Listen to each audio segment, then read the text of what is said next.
Today's video is about making clay, and I'm going to show you how to do it if you wanted to try making clay for yourself at home.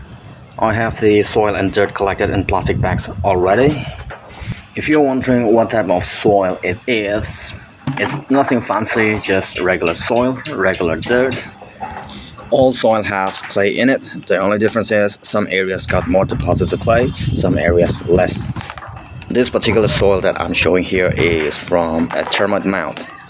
In Nagaland, in my local dialect, these termite mounds are called ajongli. You can comment down below what do you call a termite mound in your language.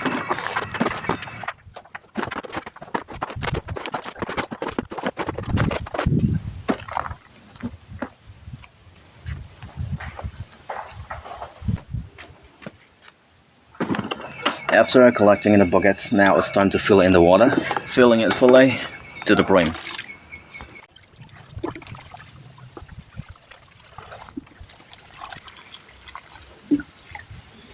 I'm going to let this sit overnight and let the water get absorbed properly into all the dirt. It's the next day and look at that. It's all soaked in well and well dissolved in the water. And I'm gonna start stirring it up to separate the clay from gravel, sand and silt and other materials that might be included in the dirt.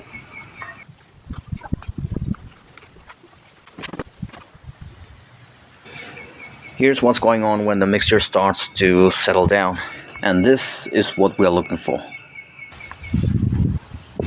The more water you use, the easier it is to separate the clay from the mixture. The way I do it is filter out a little bit from the top, then add more water to it, stir it up a little bit, filter out a little bit more from the top, and put in a little bit more water in it, stir it up, and so on. From my experience, the top layer of the mixture, that kind of looks like tea, contains the most clay in it. As I slowly bail out the top layer of the mixture, the gravel, sand and silt, everything is settling down at the bottom of the bucket.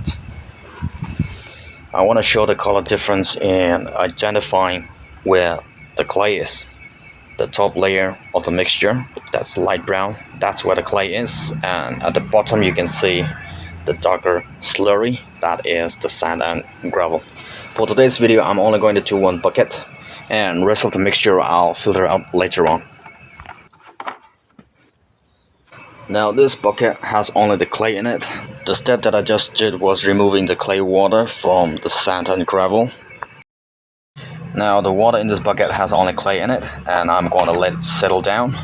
And I'm going to place this bucket on an elevated place so that it's easier for me to drain the water out after the clay has settled down to the bottom. It doesn't have to be placed too high, just around 3 steps.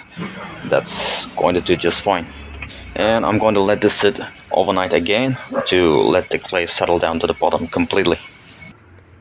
It's the next day. The clay should be settled at the bottom by now. Now it's time to drain the water off.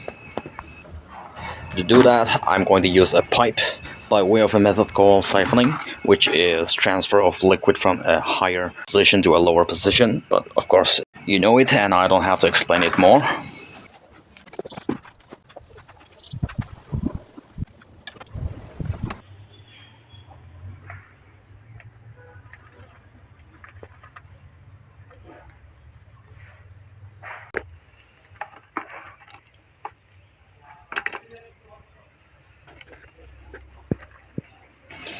I'm going to speed up the video a little bit more because the draining action is a little bit slow and don't want a video to be longer just because of this.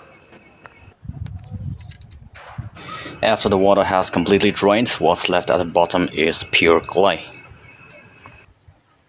As of now, the clay is still not usable because there is a lot of water in it.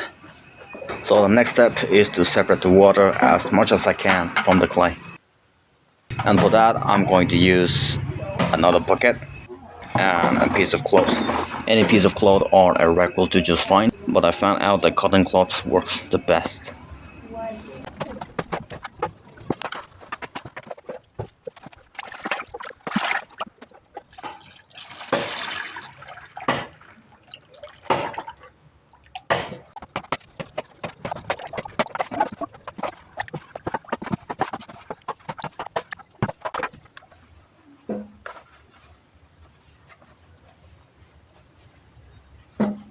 And finally, I'm going to tie it off with a piece of rope to prevent the clay from flowing out and getting wasted when I place it on the ground.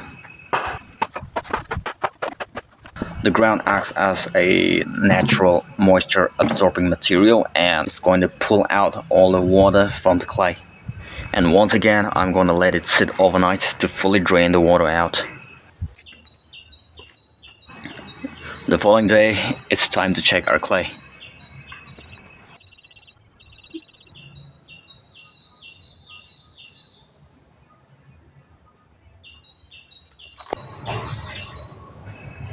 That is the clay, and it still has a lot of water in it. That's why it's too soft to be used.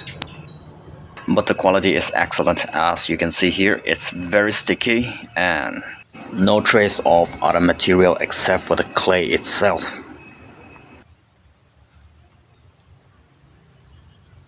The final step is to remove a little bit more moisture from the clay so that it's workable. And this time I'm going to put it out in the sun and let evaporation do its thing.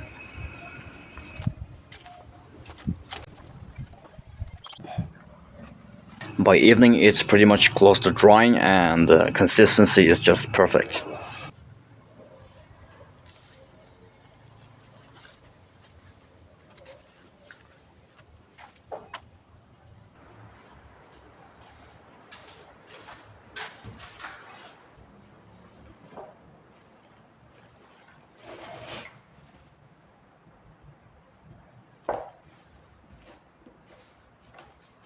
This lump of clay has dried unevenly, so I may have to knead it a little bit.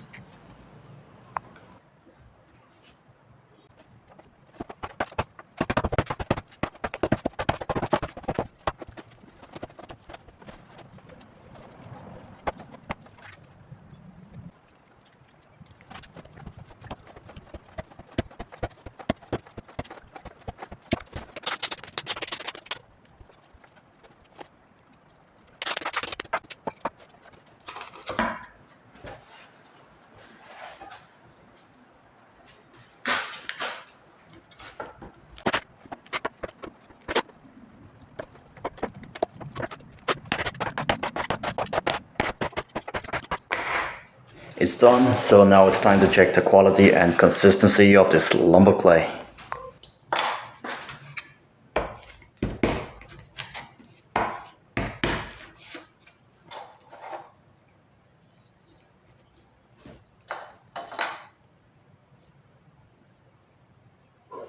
You can see it's excellent. There are some dry spots, but that's nothing to worry about.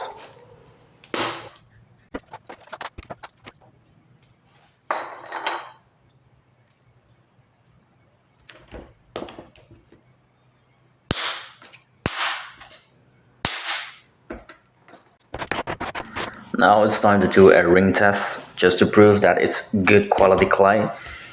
Any good quality clay, when you form it into a thin strand and wrap it around your fingers, forming a ring, it should not produce cracks. If there are cracks, it still needs to be refined. It's not good quality, but as you can see here, there are no cracks formed on the ring. This is excellent quality clay.